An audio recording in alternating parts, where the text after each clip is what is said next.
Lors d'un communiqué de presse publié le 26 février 2024, le ministère de l'Intérieur révélait les statistiques de 2023 pour les victimes de violences physiques ou sexuelles enregistrées par les services de police et de gendarmerie. Non seulement ces statistiques mettent en évidence une augmentation de 7% de ces crimes et délits sexuels entre 2022 et 2023, mais surtout, elles montrent que 70% de ces agressions sexuelles sur mineurs ont lieu en dehors du cadre familial.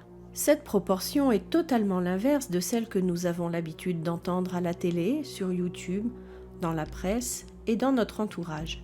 En effet, on entend souvent parler de 81% d'agressions sexuelles sur mineurs au sein des familles. Et d'ailleurs, dans le plan de lutte contre les violences faites aux enfants lancé par la première ministre Elisabeth Borne, publié le 20 novembre 2023, suite au rapport de la Ciivise, on retrouve cette statistique de 77% d'enfants victimes de violences sexuelles au sein des familles. Vous comprenez bien qu'il y a une incompatibilité entre ces deux données.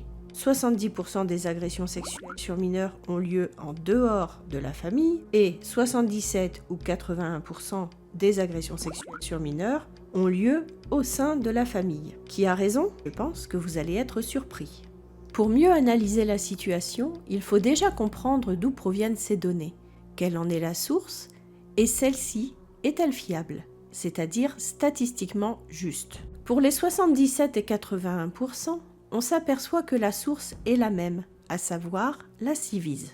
La Ciivise est la commission indépendante sur l'inceste et les violences sexuelles faites aux enfants, appelée aussi commission inceste. C'est une commission d'enquête indépendante créée par le président Macron en janvier 2021 à la suite de l'émergence du mouvement MeToo.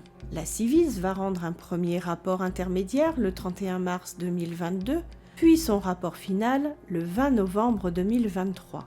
Pour recueillir la parole des victimes et de leurs proches, une plateforme est mise en place.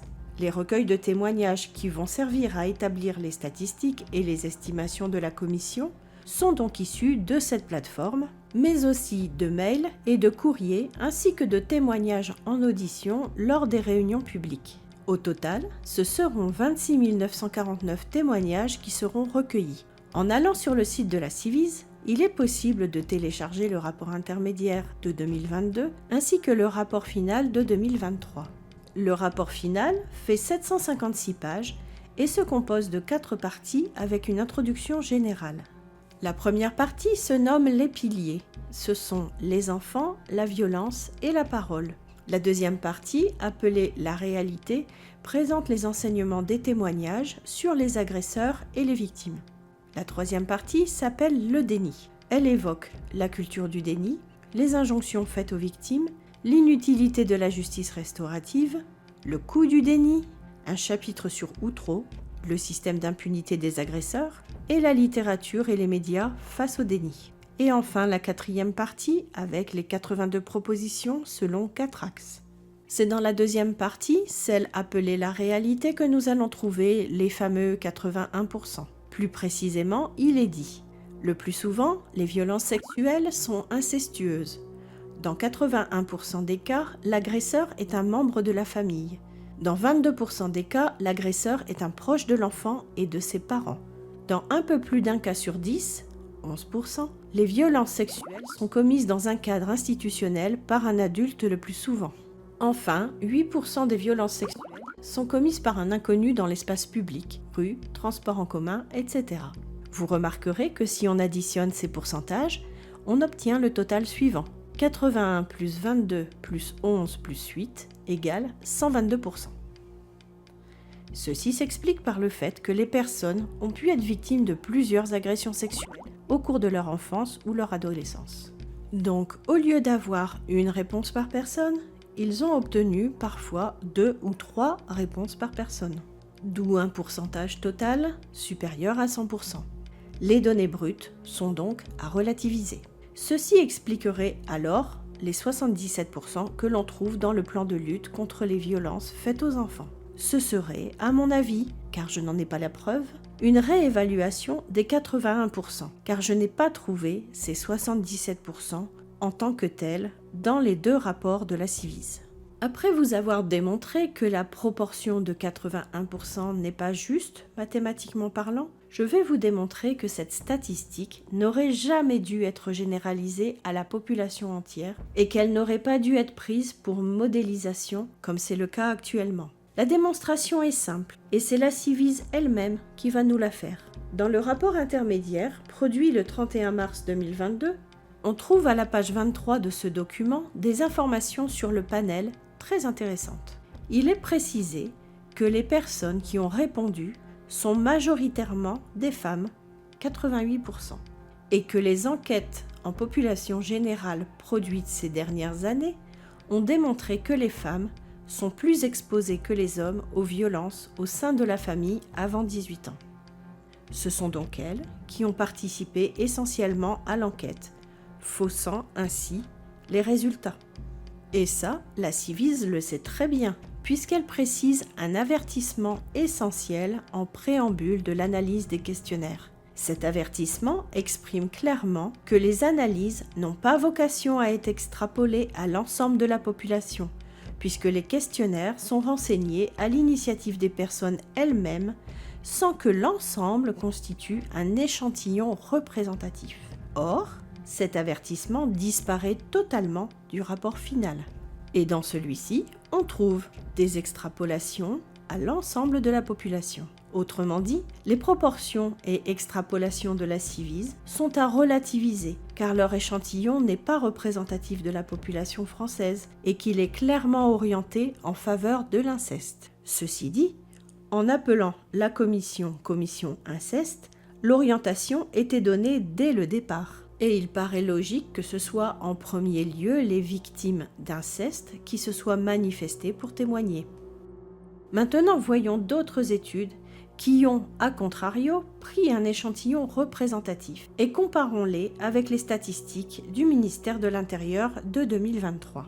Première étude, celle de l'INSERM, publiée en octobre 2021. Celle-ci a été faite dans le cadre d'une étude sociologique des violences sexuelles au sein de l'Église catholique en France entre 1950 et 2020. Cette étude a donné lieu à un article paru dans la revue mensuelle de l'INSERM de janvier 2022. Dans cette étude, l'INSERM a utilisé le panel d'un institut de sondage, l'Ipsos, pour faire une enquête en population générale pour estimer l'ampleur des violences sexuelles, ce qui va nous permettre d'avoir des données acceptables mathématiquement parlant. Cette étude de l'INSERM sur population générale a donné une estimation de 34,2% de femmes ayant été abusées par un membre de leur famille avant leurs 18 ans, contre 18,4% d'hommes, soit une moyenne de 29,7%. La deuxième étude est une étude australienne sur la maltraitance des enfants, publiée le 3 avril 2023 dans la revue MJA, qui est une étude médicale. Elle a utilisé un panel représentatif de la population en Australie en 2016. Cette étude a été approuvée par le comité d'éthique de l'Université du Queensland. Elle montre qu'avant l'âge de 18 ans, 28,5% des enfants ont subi des violences sexuelles domestiques. Si je compare ces deux études avec les statistiques du ministère de l'Intérieur et la Civise, il est clair qu'il y a une cohérence entre les résultats obtenus par les études de l'INSERM, celles de l'Australie et les données du ministère de l'Intérieur. À savoir qu'environ 30% des violences sexuelles commises sur mineurs le sont dans les familles et non pas 81%, comme on l'entend marteler par certaines personnes depuis le bilan de la Civise. Ce qui signifie donc que 70% des agressions sexuelles et viols sur mineurs ont lieu en dehors de la famille. Et là, je pense que c'est un choc pour certains d'entre vous. Mais attention, le mal existe bien dans la famille. L'inceste est hélas réel, mais pas dans les proportions de 81%. L'inceste, y compris avec les cousins, représente environ 30%. Voyons ensemble le détail des 70% en dehors de la famille. Dans le rapport de l'INSERM, on trouve un tableau présentant le type d'abuseur au premier abus survenu avant l'âge de 18 ans. On y retrouve par ordre d'importance un ami de la famille, un inconnu dans l'espace public, un ami ou copain de la victime, une autre personne, un petit ami, un partenaire d'un des parents, un membre du clergé catholique, une personne avec qui la victime travaille, Une personne qui travaille dans un établissement scolaire laïque, une personne qui travaille dans un centre aéré, une colonie de vacances, une personne qui travaille dans un club de sport, une personne s'occupant du catéchisme, une personne travaillant dans un établissement scolaire catholique, une personne qui a des responsabilités religieuses dans une autre confession, une personne travaillant dans un internat public, une personne enseignant en milieu artistique ou culturel, une personne travaillant dans un internat catholique, une personne animant un groupe scout ou une personne animant un mouvement de jeunesse catholique autre que le scoutisme. Pour simplifier ce tableau, qui, je le rappelle, concerne une étude sur les violences sexuelles au sein de l'Église catholique, je regroupe quelques items. Voici le résultat. J'obtiens alors 10 catégories d'agresseurs. Un membre de la famille, 29,7%. Un ami de la famille ou petit ami d'un des parents, 20%. Un ami ou collègue de travail de la victime, 15,6%. Un inconnu dans l'espace public, 14,9%. Une autre personne, 6,7%. Un membre du clergé catholique ou une personne en lien avec la religion, 5,8%. Une personne travaillant dans un établissement scolaire ou un internat, 3,6%. Une personne intervenant dans le milieu du sport, 1,1%. Une personne intervenant dans le milieu artistique et culturel, 0,6%. Un représentant d'une autre confession religieuse, 0,6%. Je regroupe encore ces catégories pour donner un tableau plus compact. Voici le résultat final, avec seulement 5 catégories d'agresseurs. Les proches de la famille ou de la victime, 35,6%. Le cercle familial, 29,7%. L'inconnu dans l'espace public, 14,9%. Une personne ayant autorité sur l'enfant, 11,1%. Et les autres, 6,7%. Mis à part l'inconnu dans l'espace public, les autres agresseurs sont des personnes connues de la victime et de ses parents.